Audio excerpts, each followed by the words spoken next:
ମହାକାଶରୁ ଫେରି ଆସିଲେ ଶୁଭ୍ରାଂଶୁ, ଖୁସିରେ ଝୁମି ଉଠିଲା ପୁରା ଭାରତ।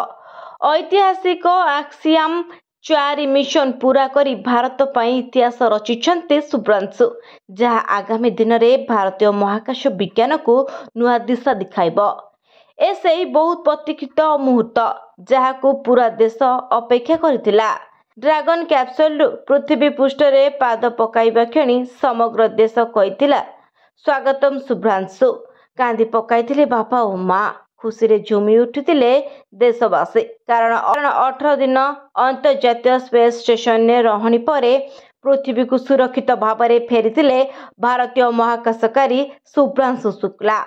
ପ୍ରଶାନ୍ତ ମହାସାଗରରେ କାଲିଫର୍ଣ୍ଣିଆ ତଟ ନିକଟରେ ଲ୍ୟାଣ୍ଡ କରିଥିଲା space ଏକ୍ସର dragon capsule.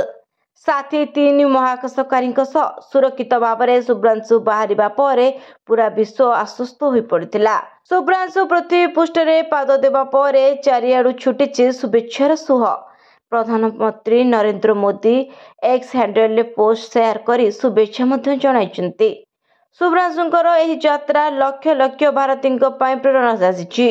Gaganyaan mission ଦିଗରେ ଏହା ଏବେ ସହାୟକ ହେବ।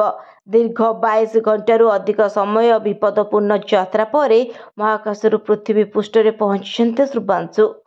ଆଗାମୀ 10 ଦିନରେ ଶୁଭ୍ରାଂଶୁଙ୍କୁ ସଙ୍ଗରୋଧରେ ରଖାଯିବ।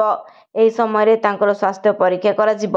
ଅନ୍ତର୍ଜାତୀୟ ସ୍ପେସ୍ ସେଣ୍ଟରରେ ସଫଳତାର ସହ ମିଶନ ଶେଷ କରି ପୃଥିବୀକୁ ଫେରିବା ପ୍ରଥମ ଭାରତୀୟ ହେଉଛନ୍ତି Subhranshu Shukla.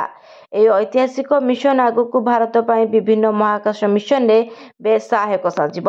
Bureau report, news ଦୁନିଆ।